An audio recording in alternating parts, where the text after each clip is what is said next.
ये पॉलिटी की पहली क्लास है और इसमें हम समझेंगे फंडामेंटल राइट क्या है, या फंडामेंटल राइट मतलब उनको बोलते हैं, हिंदी में बोलते हैं मौलिक अधिकार। मौलिक अधिकार क्या हैं, इनको समझने का प्रयास करेंगे।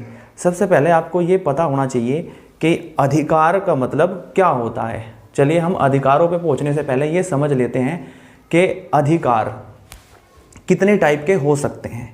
देखिए, अधिकार बहुत सारे टाइप के होते हैं, लेकिन हम जो यहाँ पढ़ने वाले हैं वे होंगे फंडामेंटल राइट।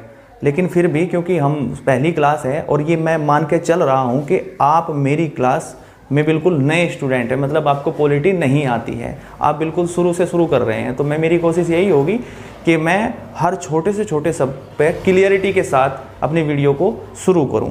तो चलिए शुरू करते हैं। भारत के अधिकार। देखो, भारत में जो अधिकार मतलब मोटे तौर पर माने जाते हैं, एक होते हैं फंडामेंटल राइट। हम बात समझेंगे कि फंडामेंटल राइट का क्या मतलब है। अभी हम केवल अधिकारों की बात कर रहे हैं। फंडामेंटल राइट का मतलब है कि ये संविधान के अंदर एक चैप्टर है जिसका नाम है भाग 3, जिसको भाग 3 भी बोलते हैं, या आप उसको चैप्टर 3 बोल सकते हैं। उसमें जो अधिकार हैं और उसका जो क्राइटेरिया है आर्टिकल 12 से लेकर आर्टिकल 35 तक, ये इन सभी अधिकारों को हम कहते हैं फंडामेंटल राइट। देखिए, मैं फिर कह रहा हूँ, क्योंकि हम वीडियो शुरू कर रहे हैं तो मैं इन सब को डिटेल में समझाऊंगा आगे चलकर। अभी क्योंकि हमारी क्लास का आरंभ है तो इसलिए मैं कुछ चीज़ों को स्किप करता हुआ चलूँगा। तो जब हम अधिकारों की बात करते हैं तो वे अधिकार जो संविधान के भाग 3 में हैं, हम उनको कहेंगे फंडामेंटल राइट, मतलब मौलिक अधिकार। लेकिन कुछ ऐसे अधिकार हैं जो संविधान में हैं लेकिन वे फंडामेंटल राइट में नहीं है, मतलब वे भाग 3 में नहीं है, पर वे अधिकार हैं। उन अधिकारों को क्या कहेंगे, तो आप उनको कहोगे संवैधानिक अधिकार, क्योंकि वे संविधान में हैं, कॉन्स्टिट्यूशनल राइट। ठीक है, तो जब हम बात करते हैं article 30A, article 300A, article 300A संपत्ति का अधिकार है। अब ये एक संवैधानिक अधिकार है, ना कि फंडामेंटल राइट। हम समझेंगे कि ये आर्टिकल 300A कैसे आया, इसको समझेंगे। फिर जब हम बात करते हैं कानूनी या सांविधिक अधिकार, देखिए ये कौन से अधिकार होते हैं।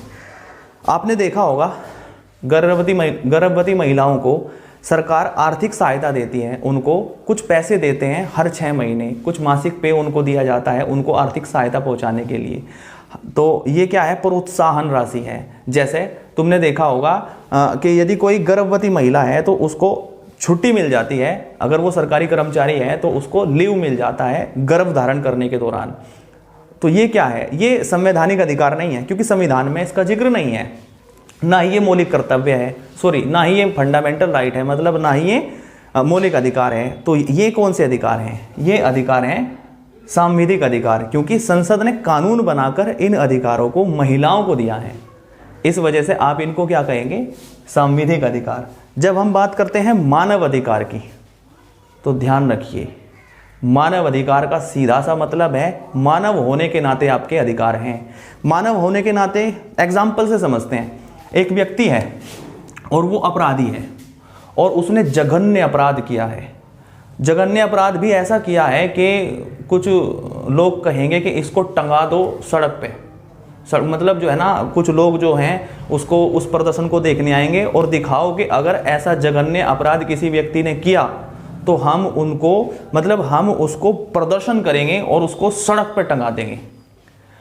तो मानव होने के नाते उसके अधिकार हैं, हम उसके साथ ऐसा नहीं करते, क्योंकि वो अपराधी है। तो अपराधी होने से पहले वो एक मानव है और उसकी गरिमा है, तो हम उसके साथ ऐसा नहीं कर सकते। अगर हमें उसको मारना भी है तो विधि द्वारा स्थापित प्रक्रिया से ही हम उसको फांसी पर लटका सकते हैं। मानव होने के नाते उसके अधिकार हैं। आपने देखा होगा, जैसे 2 देशों के बीच युद्ध चल रहा है, तो युद्ध चलने के बाद यदि किसी व्यक्ति को या मतलब किसी फौजी को किसी दूसरे देश के फौज ने बंदी बना लिया, तो बंदी बनाने के बाद भी उसके कुछ अधिकार रहते हैं कि अगर आपको उसको मारना भी है तो मानवीय गरिमा के तहत रह के आप उसको मारिए। तो ये है मानव अधिकार।